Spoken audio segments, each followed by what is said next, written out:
determined to keep up its family-friendly appearance. But in reality, the company has had a very dark past that they try to cover up. Because scandal, death, and controversy all ruined the magic of Disney. Have you ever noticed that a lot of characters in Disney movies don't have mothers? Or if they do, something bad happens to the mothers in the film? Like Belle from Beauty and the Beast, or Snow White, or Bambi, which is truly one of the most tragic examples that I can think of. I never really noticed this trend until it was pointed out to me, but it's honestly very common in Disney movies and had me wondering, what was up with that? Well, there is a theory that this morbid trend is due to the fact that Walt Disney himself had bought a home for his parents to move into. After moving in, the furnace had a leak and it unfortunately affected both of his parents and actually led to his mother passing away. An extremely tragic situation that Walt refused to talk about after. Many people believe that he felt guilty for the incident since he purchased the house for them, but of course it was not his fault at all.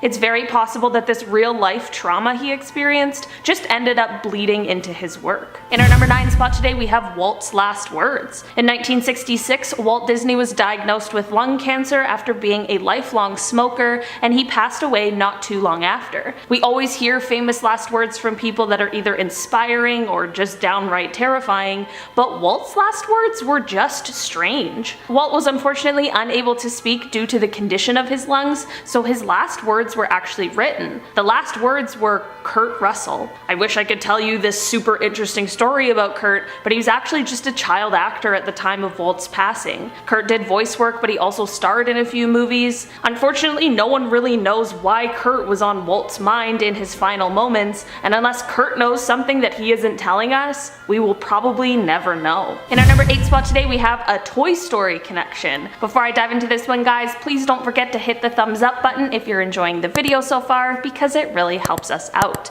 Toy Story is an absolute classic that is well loved by many. I mean, what kid hasn't imagined their toys coming to life behind closed doors? It honestly is the dream. One little known thing about Toy Story though is its creepy connection. In the Toy Story movies, there are quite a few subtle references to the movie The Shining. Definitely not what I would have expected. I'm not exactly sure why this connection exists, but it does. In the scene where Woody and Buzz Lightyear are trying to escape from Sid's house, that carpet is the same one as the one in the Overlook Hotel from The Shining. Also, the number 237, which is a terrifying room in The Shining, is repeatedly seen throughout the Toy Story franchise. There are even more connections as well, such as the way the scoring for the movie is set up, which was inspired by, you guessed it, The Shining. And in Toy Story 3, the Sunnyside Daycare has an intercom that is an animated duplicate of the one used by Wendy Torrance, and just a few feet away is a tissue box that has the same pattern as the carpet I mentioned before. It's a lot of connections, and I just wish I knew why. In our number 7 spot today, we have this Disneyland invasion. In 1970, 750 hippies went to Disneyland and took over the Wilderness Fort. They passed out joints to other guests at the park and marched down Main Street singing a version of Zippity Doo Dah that they had altered in order to be about the Vietnam War. Other people at the park began to sing America the Beautiful and tried to overpower them with their singing. This of course all got out of control, and eventually police in riot gear had to show up in order to defuse the situation and to keep it peaceful. Luckily, everything ended non-violently, and this is actually one of the only times that outside police ever had to handle a security issue at the parks. But this instance led to quite a rule at Disney parks. There was a strict dress code implemented that prevented long-haired hippies from being allowed to enter the parks. This is obviously not a great rule, and of course has since been abolished, because that would just be insane if that rule was still around in 2021. In our number 6 spot today, we have Hell's Bells. In 1929, Disney made a short film called Hell's Bells that was a part of the Silly Symphonies. While the Silly Symphonies seems like a fun, great time, Hell's Bells was a little less than silly or fun. It was basically just a short about hell, and the characters in it had different names, but they definitely depicted some of the most loved Disney characters. Honestly, the whole thing is pretty terrifying and really dark, and just totally off-brand for Disney. Satan and his demons have a wild party, and he feeds one of the demons to a character called Cerberus, who I'm pretty sure is actually the underworld version of Goofy. All in in all, I think it's better that we just leave this one in 1929 where it belongs. In our number 5 spot today, we have this Disneyland dangerous metal. When Disneyland was being built in 1955, one of the main metals that was used was lead. This is insane since it's poisonous to humans. It just seems like someone would have caught this fatal flaw. Research has shown that prolonged exposure to lead can impact the reproductive and nervous system in really terrible ways, and it can also even cause cancer. If you're just taking a ride or two, it's probably not the worst thing in the world, but working at the park, especially if you're on the maintenance team, this could definitely have some extremely harmful side effects. Eventually, testing was done that found that the Peter Pan ride, the Haunted Mansion, Mr. Toad's Wild Ride, and the Sword in the Stone statue, as well as even more, were containing high levels of lead. I'm not exactly sure what steps Disney has taken, if any, to correct this issue, but I do know that complaints were still being filed in 2011, so it'll be interesting to see if this was fixed 10 years later. In our number 4 spot today, we have the Disney World deaths. Disney World is the happiest place on Earth, or so they say, so it is always shocking to hear of anything bad happening there. Well, Disney World has been around for 56 years, so some less than great things are bound to happen. Unfortunately, at least 14 people have died at Disney World over its course. The reasons span from rides to accidents to pre-existing health conditions. Some of the people have been guests, while others have been backstage workers or cast members. It's definitely not the type of thing that we are used to hearing about a Disney park, since they of course like to keep their image as squeaky clean as possible, but hey, there are some things that are just unavoidable. In our number 3 spot today, we have this woman's rejection letter. The 1930s weren't exactly an ideal time to be a woman for a multitude of reasons, and one of them just happens to be the difficulty in finding employment. Women who applied to be animators at Disney Studios constantly found themselves being turned down because of the fact that they were women. One woman named Miss Frances Brewer was one of the many women who applied for a position, and this is the rejection letter that she received from Disney Studios. Women do not do any of the creative work in connection with preparing the cartoons for the screen, as that work is performed by young men. For this reason, girls are not considered for the training school. To qualify for the only work open to women, one must be well grounded in the use of pen and ink, and also of watercolor. The work to be done consists of tracing the characters on clear celluloid sheets with India ink and filling in the tracings on the reverse side with paint according to directions. With how far we've come from this time in America, it just feels so shocking to know that this was once the norm for women. In our number 2 spot today, we have this goldfish incident. Finding Nemo is an amazing movie, and no one can convince me otherwise, but one thing I didn't know is the effect that it caused on goldfish everywhere. I know Nemo isn't a goldfish, but more people are buying goldfish as pets than they are buying clownfish. After the 2003 film came out, when kids saw the movie, they thought that by flushing their fish down the toilet, they would be sending them back to the ocean where they would be happier. It's truly noble in theory, but obviously most fish can't survive the flush, and if they do, they're headed to the sewage system, which will then end up taking them out regardless. It's truly the sweetest thing that all of these kids wanted to reunite their pets with their long-lost family, but who would have thought a Disney classic would lead to goldfish genocide? In our number 1 spot today, we have the problematic history. Most Disney movies instantly become popular because they are usually great, and having them come from a reputable source definitely doesn't hurt. There is one Disney movie from a while ago that you might have never heard of though, and it is called Song of the South. The movie follows a small boy who goes to visit his grandmother's plantation, where he meets a black man who they call Uncle Remus, who is a former slave, who was played by a man named James Baskett. Yep,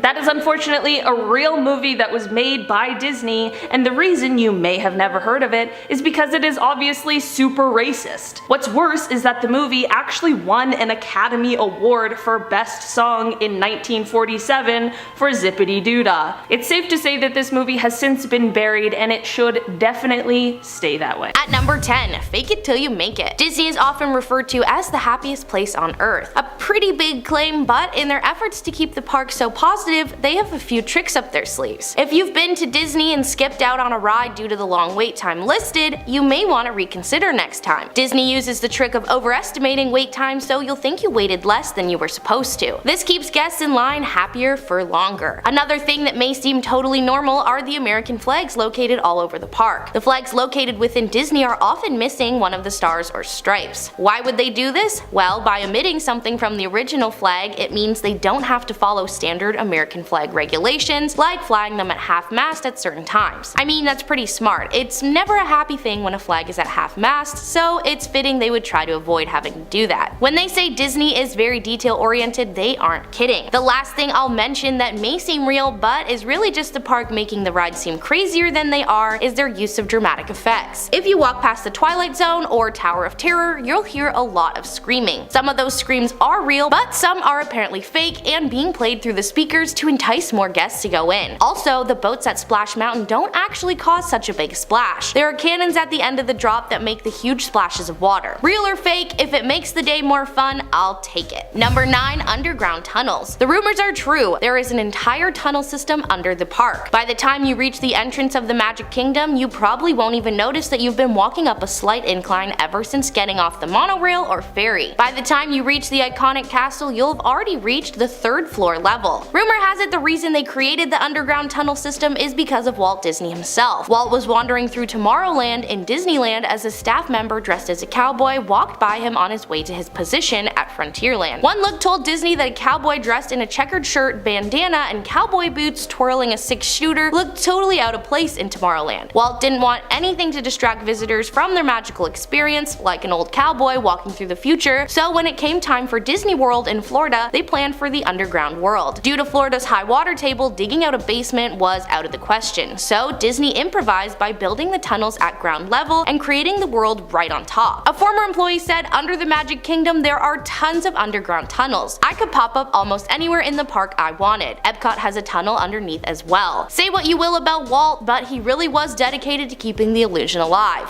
Number 8. No breaking character. I think we all know by now that Disney really wants to keep the illusion alive at all times. Having said that, have you ever thought about how the characters who have to wear suits all day don't get super hot? Well, the short answer is they do, but it doesn't matter. Staff members who have to wear large costumes, which I would imagine get pretty stuffy, have to simply ignore the heat and get on with it no matter what. One Reddit user shared a story and said, "A scuba instructor I had once told me that he applied for the job as Water Goofy on a Disney cruise. Water Goofy is simply Goofy who hangs out by the pool. But before he could accept the job, the scuba instructor had to agree that in the event he started drowning, he had to be carried away before lifeguards remove his costume. You know, so they don't upset the children. CPR would not be performed on scene." I mean, I understand no breaking character, but come on. I really think that in this situation, a few upset children would be worth saving the person's life. But hey, Disney doesn't mess around. The rule goes for employees at parks as well. If you're too hot or dying, do it somewhere else. Luckily, each character is always accompanied by a supervisor that helps them know where they need to go and when. So if things were really getting serious, the supervisor is there to help out. At number 7. Too many gators. Walt Disney World is located in Orlando, Florida. One thing Florida is known for is their alligators. While Disney does pull out all the stops in order to keep the park magical, they have had their fair share of run-ins with gators. In 2016, a 2-year-old boy passed away at the Seven Seas Lagoon due to an alligator. Since then, more than 200 alligators have been removed from the parks. The company has worked with trappers contracted through the Florida Fish and Wildlife Conservation Commission to remove the gators. Most of the pests taken from Disney are euthanized and sold for their hide and meat. Some are also transferred to alligator farms, animal exhibits, and zoos. After the incident in 2016, Disney installed a wall and put up reptile warning signs along waterways throughout the resort. It would definitely take you out of the magic of Disney if you spot a large gator in the water, but they now have a trapper on hand and take care of any sightings. It is Florida, so there really isn't much more the park can do except keep an eye and be proactive. To be considered a nuisance within the statewide nuisance alligator program, an alligator must be at least 4 feet long and pose a threat to people, pets, and/or property.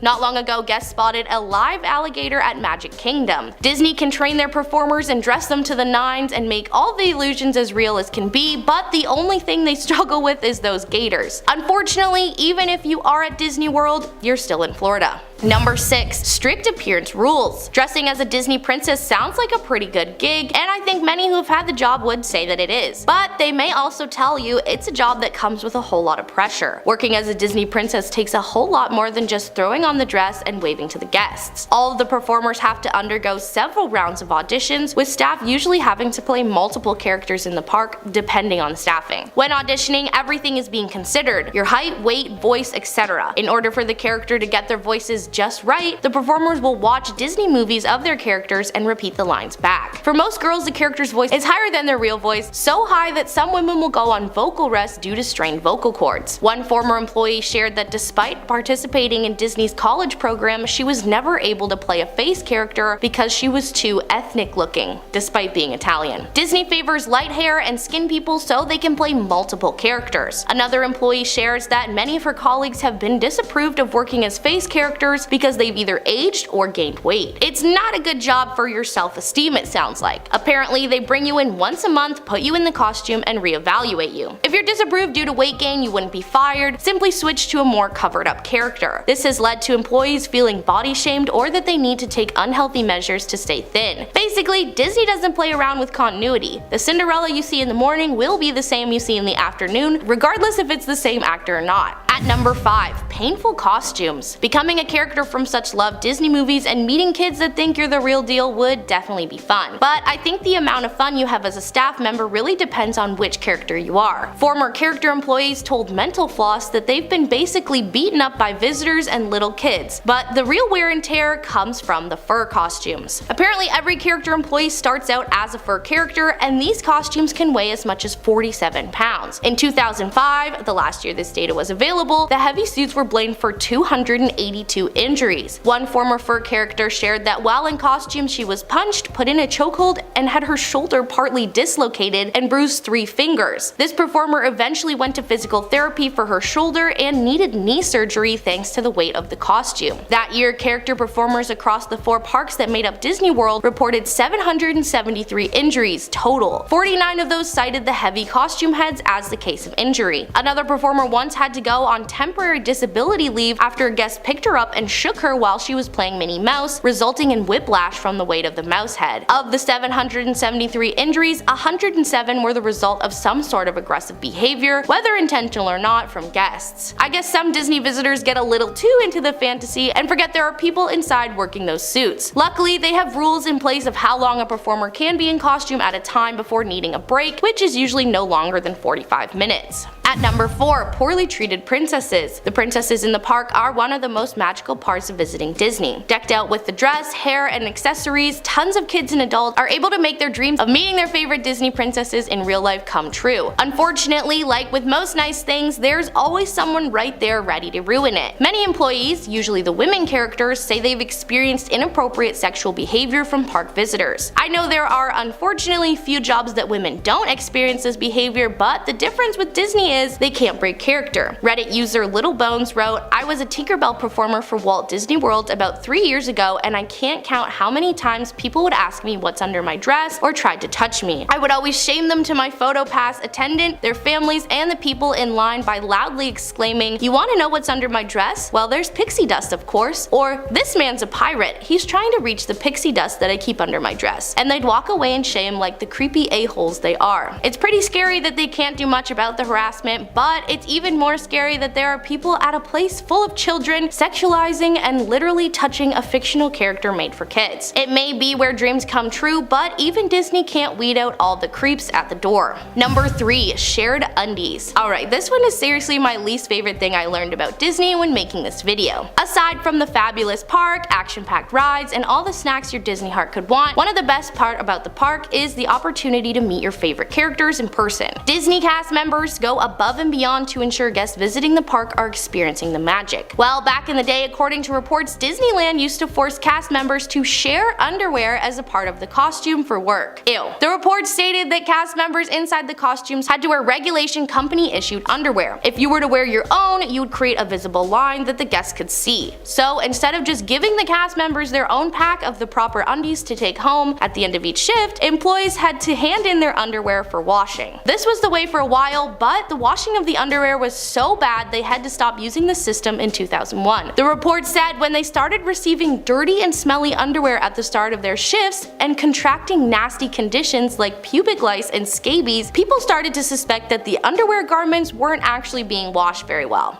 You think? Like, I actually want to gag. Imagine getting ready for work and putting on someone else's dirty undies. And they aren't just dirty undies. They were worn for an entire shift in a heavy costume in the heat, dirty. Disney finally declared that while they still had to wear the uniform underwear, cast members could wash them at home. Number 2. Real bones. One thing I know for certain about Disney is they try super hard to make everything look as real as possible. A place that was no exception was the Pirates of the Caribbean ride located in Adventureland. The park was so committed to making things visually appealing that even fake bones used for the skeletons on the ride were not good enough. That's right, when the Pirates of the Caribbean ride opened at Disneyland in 1967, each and every skeleton on the attraction was made of actual human bones. The ride opened just months after Walt Disney's passing and was the last he personally oversaw. One thing, however, the Imagineers couldn't recreate was skeletons. The technology of the time wasn't sophisticated enough to make skeletons that the company felt met their standard of realism. So as a solution, they decided not to fake it and get the real deal. They went right to UCLA, where they were able to get real human skeletons for the ride. Probably not what the people who donated their remains to UCLA's medical center imagined their bones would be used for, but hey, I guess chilling at Disney in the afterlife wouldn't be too bad. If being around real human remains gives you the creeps, don't worry, because they didn't last forever. Eventually, as fake skeletons and technology improved, a new generation of Imagineers were able to replace the real ones. After being replaced, the real remains were later returned to their countries of origin and given a proper burial. Today, Disneyland says there are no longer any human remains on the ride. That being said, some people are still unconvinced. Jason Petros of Ears Up Disney podcast has a blog post detailing where he believes there are 4 remaining instances of, well, remains. I can't see why they wouldn't remove all the old bones, but hey, you never know, Disney does love its Easter eggs. And at number 1, spreading ashes at Haunted Mansion. The Haunted Mansion is one of Disney's most famous attractions, located in Liberty Square at Magic Kingdom Park. While it is called the Haunted Mansion, it's not actually haunted, and they keep the scare factor pretty mild. That being said, the mansion does hold a pretty haunted secret. Apparently, a lot of people like to scatter the ashes of their loved ones at the park, but more specifically inside the Haunted Mansion. I mean, if you're gonna spread ashes at Disney, the Haunted Mansion does seem like a pretty fitting place. It sounds a bit wild, but in 2018 a report by Wall Street Journal confirmed this fact and even stated that custodians at the park use code words to tackle said problem. HEPA cleanup is used, named after the special vacuum filter needed to suck up very fine particles like ashes and their residue. A story about the Haunted Mansion ride states that people believe that by scattering the ashes on the ride, they join the ghosts and live in the theme park forever. Considering Disney is referred to as the happiest place on earth, I understand why some people would have their wish to be scattered there. However, every time someone sneaks ashes into the park, whether it be in medicine bottles, purses, or makeup compacts, without proper permission, it violates the health and safety code, and they have to shut down the park because of it. One Disney custodian told the Wall Street Journal, "The Haunted Mansion probably has so much human ashes in it that it's not even funny." Yikes. The Haunted Mansion may not have been haunted when it first opened, but at this point, it just might be. Starting off this countdown, we have the terrible situation. So according to this Disney employee, this incident took place on the 4th of July in 1995. On that day, there was a power glitch and all of the rides shut down at the same time. So all of them had to be evacuated, but that led to a pileup at the park. Everyone started panicking and trying to get out, especially this one guest who pulled out something sharp from their bag and started stabbing guests so that they could get out of the park. Thankfully, I don't think anyone died that day, but still, what a traumatic thing that they had to go through. In our 9th spot, we have the injuries. One Disney employee shared on Reddit how rough it truly is to be a Disney mascot character. I mean, not only do they have to wear those costumes out in the blazing heat, they also have to deal with whiny and bratty children and parents. And apparently, a lot of the time they get injured. One time, a family attacked Pluto and pushed the character into the fountain. The employee suffered from a broken arm. In another instance, a woman playing Mickey Mouse suffered a bad neck injury after a guest kept patting her on the head. This caused the head to fall down and strain her neck. And the costumes themselves weigh 47 pounds. They're blamed for at least 282 injuries. So maybe just be gentle with them. But before I go any further, if you guys are liking this video, make sure to give it a big thumbs up. Come on, you know the drill, because it really helps us out. In our 8th spot, we have the working conditions. It's no shock that landing a job at Disney is very, very hard. Every year they receive thousands upon thousands of applications. But here's the thing, if you do land a job at Disney, you have to be very, very careful because you can easily be fired. Here's a list of ways you could get fired. For starters, you could get fired for coming to work looking unacceptable. Workers always have to have their facial hair neat and trimmed. Their nails always have to be trimmed back, and they can't have any visible piercings. They are super strict about this all. You can also get fired if you post something bad on social media about the company, if you're a face actor and you gain weight, or if you talk while in your costume. I mean, the last one I get, I don't want to be hugging Winnie the Pooh and then hear some old man talking. Anyways, this one employee said that he was fired from Disney after being caught eating a piece of popcorn that fell on their shirt. That's insane. I would be fired instantly if that's the case, because I make a mess while I'm eating and then I just always eat the crumbs off my shirt. Sorry, not sorry. It's just scary how controlling Disney is over their employees. Moving on to number 7, we have the Disney point. Here's another ridiculous thing that Disney employees must do. No matter what, they always have to point with their index finger and middle finger. They can't point with just one finger because that's thought to be rude. So whenever they're showing people directions or something, they always have to point with 2 fingers. In fact, you could be fired if you're caught pointing with 1 finger. Coming in at number 6, we have the bullying. Now, working at Disney is often thought of as a dream job. There are so many characters that aspire to be a character at Disney. I hate to break it to you, but apparently the work environment is fairly toxic. According to multiple employees, there's a lot of bullying that takes place behind the scenes, especially when it comes to the character actors. So there is a sense of hierarchy there. The girls that play the recent popular Disney princesses like Anna and Elsa are thought of as top tier. They're at the top of this Disney social pyramid. Then we have the actors that play the older characters like Snow White, Mary Poppins, Gaston, Peter Pan, you get it. And at the bottom of the pyramid are the mascot characters. Apparently the mascot characters are treated so poorly by other cast members. So yeah, I don't know if I would ever want to work there. Like, I like teamwork and cooperation, not rivalry. We are now at our 5th and halfway mark with the water. So if you've been to Disney, then you know some rides are surrounded by water. According to employees,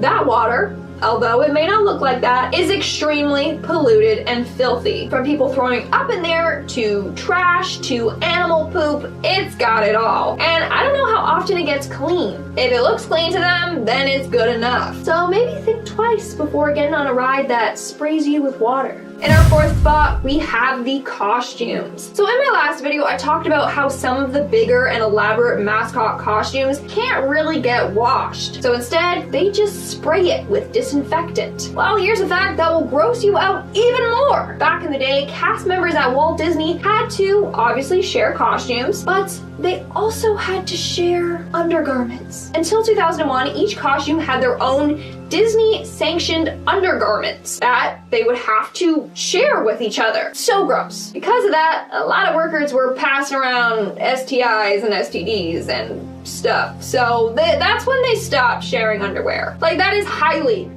unsanitary, and I'm glad that's not a thing anymore. Moving on at number 3, we have the alligator problem. So once upon a time, Disney had a really bad alligator problem. They still kind of do. But obviously, they didn't want park guests to worry about this, so they kept downplaying this problem. From 2006 to 2015, 220 alligators had to be removed from Disney World. Then from 2015-2016, there was a massive increase of gators at the park. Since Disney is connected to waterways that intersect with lakes and rivers, alligators have an easier access to Disney than they admitted. That's when Disney was exposed for downplaying the seriousness of their alligator problem. Now, they are taking it seriously and have increased their safety measures. Coming in at number 2, we have the dead body. So here's a fun fact. There is a dead body at Disneyland. Well, kind of. Let me explain. So according to employees, back in the day when the Pirates of the Caribbean ride was being built, they decided to use real human bones. Why?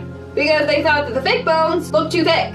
Didn't look real enough, so they brought in real ones. Apparently, they got these bones from UCLA Medical School. The real bones were used for a while, then eventually they were swapped out for fake ones. But the skull and crossbones featured in the ride behind a skeleton lounging in bed are still real. And in our number 1 spot, we have the Cursed Ride. Now, according to multiple different employees, the Haunted Mansion ride is actually cursed. So it all started back in the day when a visitor died on the ride. At one point, he stood up to try and reach a part of the attraction, but ended up falling off the ride and plummeted to his death. Other eerie things have happened there that have led them to believe the ride is cursed. Like how in Disneyland Paris, a worker was found dead at their Phantom Manor ride, which is basically like the Haunted Mansion ride at Disney World. His body was found 2 days later after his death. His cause of death was apparently electrocution. Still, they think this is all because of the Haunted Mansion ride curse. To make matters worse, the ride uses an authentic 14th century spellbook containing real spells. So yeah, maybe this curse has something to do with that. Starting off this countdown, we have the secret tunnel system. I know I've talked about this before, but Walt Disney created a whole underground tunnel system for the characters to have a break, and it's for them to secretly get around the park without walking everywhere in costume. This way, this all preserves the magical feel of Disney. But some employees shared what really goes on down there. First off, they said that the tunnel system is fairly confusing, and on a number of occasions, people have gotten lost down there. One employee said that they had just got a job playing a Disney mascot character and went down into the tunnels and had no clue where to go. He went to ask other employees for help, but since he was new, they kind of just brushed him off. Another employee revealed that some of the cast members like to get it on during their breaks down in the tunnel system. So while you're up above having fun, they're down below having fun. Just in a different way, if you understand what I'm getting at. Coming in at number 9, we have the waiting lines. But before I go any further, if you guys are liking this video so far, make sure to give it a big thumbs up because it really helps us out. I think the one flaw about Disney are its lines. Seriously, nobody's got time for that. But a couple of years ago, a huge scandal broke out involving Disney and their waiting lines. Basically, rich families were paying tour guides that have access to these special passes for the disabled. Basically, with this pass, you get brought right to the top of the line because Disney wants guests with disabilities to have a great time. But wealthy, able people were abusing this, which is absolutely sickening. Can't believe people were actually doing this just to scam the system. Moving on to number 8, we have the overnighter. For this next point, let's move back along to Disney's tunnel system. So remember I talked about how new employees often get lost down in the tunnels? Well, there's this creepy urban legend about this happening to a new employee. So he finished his shift and went down to the tunnels to change. As he was making his way out, the lights in the tunnel shut off, and he was in the complete darkness. Now, he had trouble already finding the exit with the lights on. Now with the lights off, it was even more difficult. He ended up wandering around the tunnel system for hours before collapsing from exhaustion. He ended up staying there overnight. His coworkers found him in the morning. He was freezing cold and super scared. So now the story is kind of used to scare new employees. In our 7th spot, we have the suspicious death. So in 2012, a man's body was found near the Mickey and Friends parking structure at Disneyland. Police just assumed the man took his own life, but no witnesses ever reported seeing this man jump. Now what's weird is that I tried to search more into this case, but I couldn't find anything. We don't know what truly happened to this man and how he passed away, which is a little suspicious to me. In our 6th spot, we have Yes Man. So this story was shared by a former Disney employee that worked near the Indiana Jones ride. So his job was to dress up as an adventurer and just stand around. But he said he was often attacked by kids, and Disney told him that he just kind of had to take it. So these kids would often be super psyched to go on this ride, and so they were in costume and had plastic weapons. He said on a number of occasions, kids would come up to him and literally whip him with their weapons. Or he would get asked to duel, and he always had to say yes. so kids would just be jabbing him with their plastic swords. Yeah, that's not a job I would like. We're now at our 5th and halfway mark with Winnie the Pooh gets sued. I thought that was so clever. Like, I was typing that and I came up with that and I'm like, pat on the back. Good job, Lindsay. Anyway, in 1978, a guest at the park sued Disney and a cast member, claiming that the cast member playing Winnie the Pooh slapped their daughter. In 1981, their case was brought to court, and the cast member showed up in the Winnie the Pooh costume. He argued that their daughter was tugging on his costume, he turned around and accidentally knocked her over. And then in court, he proceeded to show the jury his costume's arms, saying it's not even physically possible for him to do that in the first place, you know, with his little limited movement. In the end, Disney ended up winning, but still, what a wild day at court. And I love how he showed up in costume. Coming in at number 4, we have the Deadly Ride. On June 26, 2007, a female guest passed away on the Rock and Roller Coaster avec Aerosmith ride at Disneyland Paris. After the ride was done, people noticed her unconscious. The paramedics arrived, but failed to revive her. Sadly, she passed away. Now, in articles it said that the ride wasn't going to reopen until they found out how and why she passed. But there's no follow-up articles outlining what went wrong on the ride. And it's not like she was 80 years old and had health conditions. No, she was fairly young. I just wish Disney let us know what happened, because the ride has been up and running ever since, but no official statement was ever released. In our 3rd spot, we have Disney's jail. Did you know that Disney has its own specific jail for criminals? Yeah, if you're caught breaking any of Disney's rules, you'll be escorted to Disney jail. Employees describe it as an underground room with bars on the windows. There's no bright colors or Mickeys decorating the area. Now, what causes you to be sent to Disney jail? Well, if you get too rowdy or too intoxicated at the park, if you smoke certain substances at the park, or if you're caught shoplifting. You get the picture. Disney is actually very strict when it comes to this. People caught shoplifting aren't even given a warning sometimes. Instead, they're just sent straight to their jail. From there, you can be fined, kicked out of the park, banned from ever coming back to the park, or all of the above. In our 2nd spot, we have Blake Lively's arrest. Believe it or not, but actress Blake Lively was once sent to Disney jail. Yeah, so basically her and her brother both snuck into Disneyland's park.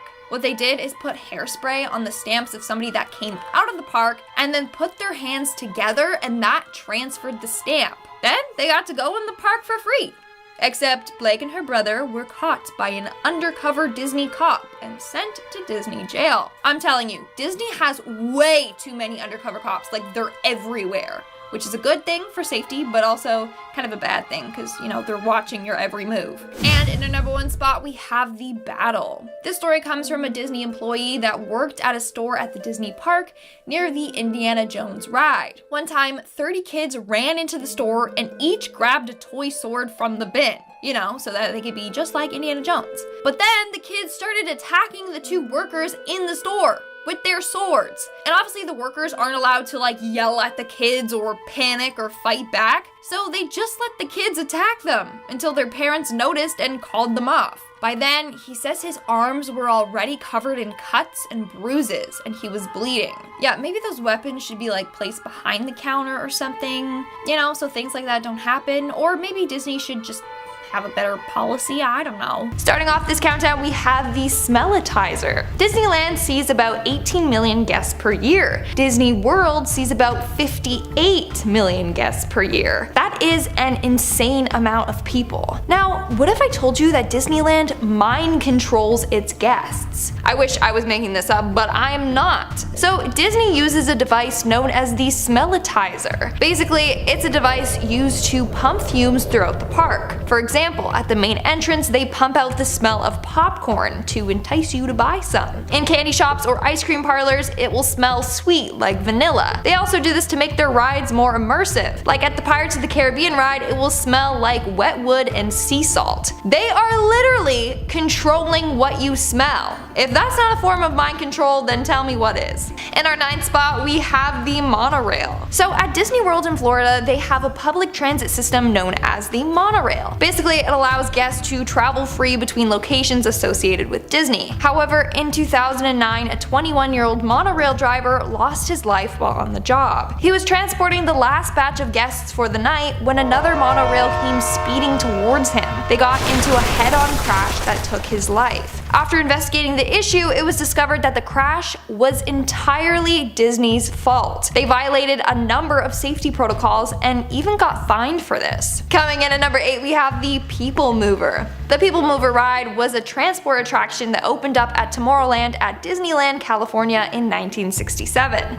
Basically, you would board a small train that would take you on a ride above Tomorrowland from above. However, a month after the ride opened, a 16-year-old boy tripped and fell onto the track. The oncoming train crushed him and dragged his body for a few hundred feet before stopping. That was just a month after opening. But sadly, it's not the only accident that happened. In 1972, a teen fell 30 feet to the ground from the tracks. As a result, she broke her arm, hip, and pelvis. She ended up suing Disney. Then in 1980, another male was crushed and killed by this ride. Over the years, there have been tons of lawsuits from people who have gotten injured on this ride. In our 7th spot, we have the injuries. The Disney mascot actors go through a lot. And I mean a lot. Not only do they have to wear those heavy costumes in the heat, but they also have to deal with whiny children and a bunch of Karens. But what you may not know is that Disney mascots often get seriously injured while on duty. A woman playing Mickey Mouse suffered a bad neck injury after a guest kept patting her head, which caused the head to fall down and strain her neck. The costumes themselves weigh around 47 pounds. They are blamed for at least 282 injuries. Not only that, but they are often touched inappropriately by the guests. A lot of workers have filed police reports because guests would grope or touch them inappropriately. It's not the kids though, it's the adults. A Disney princess had a 51-year-old man grab her breasts. He was arrested and then charged with battery. In another case, the actor portraying Donald Duck got grabbed inappropriately in certain areas by an older woman. Those poor mascots go through so much. Making our way down the list, number 6, we have the creepers. It's scary, but a park full of children attracts the wrong kind of people. Over the years, Disney has had a real problem with predators at the park. And I don't know what kind of background checks that Disney is doing on their employees, but obviously they aren't thorough enough. Because over the years, a number of park employees have been arrested after being inappropriate with the park guests. Since 2002, 42 employees have been arrested because of this. That's way too many people. We are now at our 5th and halfway mark with the freaky business. So apparently a lot of people like to get it on at Disney World. Author Leonard Kinsey highlights this in the book The Dark Side of Disney. Basically, he describes the truth about Disney and exposes all their dirty little secrets. So apparently a lot of people have in the companion restroom. It's a single room with a toilet and sink for anyone that wants a little extra privacy, or for anyone that wants to get a little spicy. Like really, come on guys, keep it together. Apparently a lot of people try to get it on during rides as well. If you're caught though, you get the boot right away. You get the boot and no booty. In our 4th spot, we have the chef suit. So in 2010 at Disneyland Paris, 2 chefs committed. Apparently, the working conditions weren't the best. One of the chefs apparently became depressed after the food at the park switched from freshly made to frozen. His note read, and I quote, "I don't want to work for Mickey anymore." This seems like an urban legend, but I swear I'm not making this up. The other chef apparently took his own life because of humiliating treatment at work. Then in 2013, another employee tried to take his own life by setting himself on fire. That's crazy. Coming in at number 3, we have the deaths.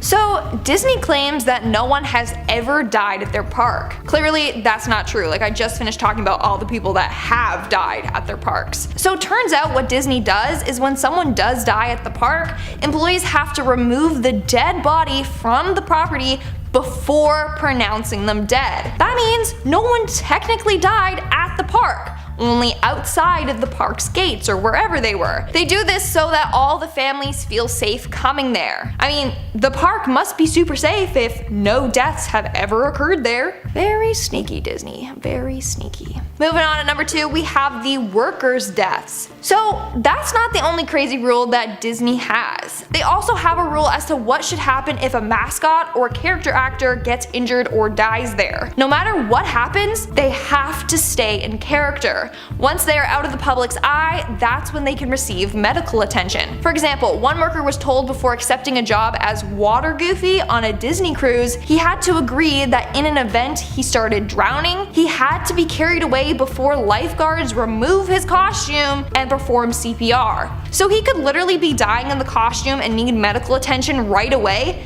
but Disney won't allow it. And in our number 1 spot, we have the cover-up. This is by far one of the biggest cover-ups made by Disney. So on December 24th, 1998, 2 park guests and an employee were involved in a bad accident on the sailing ship Columbia ride. A heavy metal cleat became loose and hit the guests and employee. One of the guests died and his wife was hospitalized. But Disney failed to notify the police. When they were called to the scene, Disney cleaned up the mess as quickly as possible before the police arrived. They also refused to let in outside medical personnel. They were afraid that this would frighten the park guests. 2 things they shouldn't have done. They got a hefty fine as a result of this and were taken to court. Starting off this countdown, we have the deadly accident. Disney has made the illusion that no deaths or accidents ever happen at their parks. That's a big lie. With thousands of guests coming and going every day, something is bound to happen. And Disney will go to extreme measures to make sure that word doesn't get out about it. One example would be Javier Cruz. In February of 2004, Javier Cruz, a worker at Disney, got dressed up as Pluto and headed out to join the parade. However, the foot of his costume got stuck and the float behind him didn't stop. It ran over him and he died. He had been working there for about 9 years. This was such a tragic accident, but it didn't make news like it should have. Moving on at number 9, we have the unsanitary conditions. So back in the day, cast members at Walt Disney had to obviously share costumes, but they also had to share undergarments. Yeah, up until 2001, each costume had their own Disney sanctioned undergarments that they would all have to share. That is so gross. But because of this, a lot of workers were passing around scabies and pubic lice to each other. That is highly, highly unsanitary. I'm just glad that that's not a thing anymore. They ain't gotta share that stuff. Moving on at number 8, we have the sexism. Disney has a very sexist past. So a letter from Disney from back in 1938 showed that they wouldn't hire women to work for them. So the letter was addressed to a woman called Mary Ford, who applied for a position on the animation team. In the letter, Disney said, and I quote, "Women do not do any of the creative work in connection with preparing the cartoons for the screen, as that task is performed entirely by young men.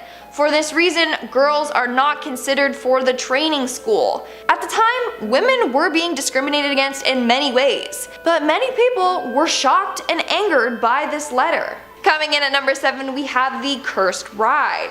Due to its dark history, Disney park workers and others believe that the Matterhorn ride is cursed. First off, this ride is responsible for the most fatal and non-fatal incidents. In 1964, a teen on the ride stood up in the bobsled and died after being thrown out from it. Then at another time, the ride caught on fire, injuring a family in their sled. And another visitor died after she was launched out of her seat and hit by another bobsled. You think they would have fixed the ride after the first couple of deaths. But no, they blame it on a curse instead. They should look into the safety of that ride. Clearly, it's not safe. And again, all those deaths happened at the park and still not a lot of people were talking about it. In our 6th spot, we have the deadly fireworks. Back in 2015, a Disney worker died after attempting to launch a firework off of his head. Devin Staples was a 22-year-old Disney employee. He was best known for dressing up as Gaston, but he would also dress up as multiple other characters. Upon lighting the firework, he died instantly. His brother said that there was no rushing him to the hospital. After the firework went off, he claims that there was no Devon left. Now, some say that this was actually an accident. He never really planned to light the firework, he was only teasing about it. Either way, this is so sad and tragic. But obviously Disney doesn't want anyone to know that one of their workers died on their property while on shift. We are now at our 5th and halfway mark with Snow White. In 1937, Disney came out with Snow White and the Seven Dwarfs, which is the first and oldest feature-length animated film released by them. Now, you would think that voicing Snow White would be the role of a lifetime. But no, think again. Adriana Caselotti, who voiced Snow White, actually had her career ruined by Disney. So Disney made sure that besides Snow White, she was never credited for any other work that she was in, and she was banned from doing any other voice work. Why? Because they wanted to preserve the illusion of Snow White. She couldn't even do radio interviews. That's a little extreme, like Disney owned her voice. Moving on to number 4, we have the Lemmings. In 1938, Disney came out with a nature documentary.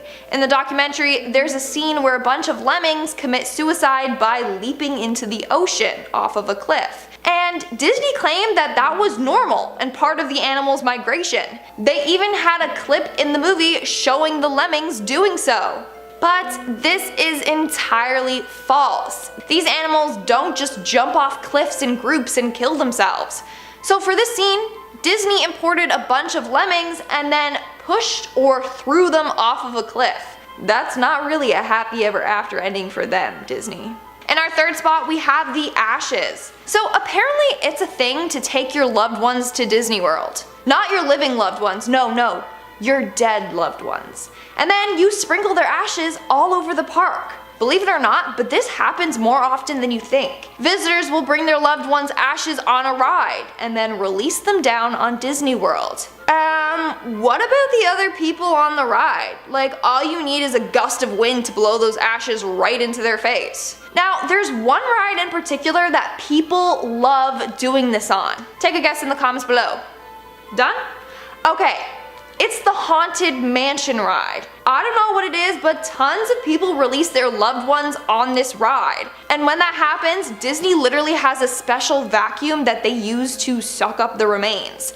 Like, they have a protocol in place for when people do this, cause it happens so often. That's so messed up. Maybe don't do that, cause your loved ones are just gonna end up in a vacuum, and then in the trash. Moving on to number 2, we have the alligator attacks. So once upon a time, Disney had a really bad alligator problem. But obviously they didn't want park guests to worry, so they kept downplaying the problem. From 2006 to 2015, 220 alligators had to be removed from Disney World. Then from 2015 to 2016, there was a massive increase of gators at the park. Since Disney is connected to waterways that intersect with lakes and rivers, alligators have an easier access to Disney than they admitted to. Sadly, in June of 2016, a young park guest was killed in an alligator attack. That's when Disney was exposed for downplaying the seriousness of their alligator problem. And in our number 1 spot, we have Debbie Stone. Debbie Stone was an 18-year-old hostess at Disney. However, in 1974, she sadly lost her life while on the job, and her death remains a huge mystery. So Debbie was a hostess for America Sings, which was a musical performance at Disneyland. For this attraction, you would be seated in a theater facing a stage, and after each performance, the theater would rotate. But sadly, during one performance, Debbie got caught between the rotating wall and the stationary stage wall. She was instantly crushed to death. She was found with her body in pieces. Her death was kept a secret, like all the other ones on the list. Disney didn't want the other workers to hear about it, and her friends working at Disney were not allowed to even make a memorial for her. But the mystery remains. How did Debbie end up between the walls? Was she pushed? Did she trip and fall? We don't know. Only Disney knows.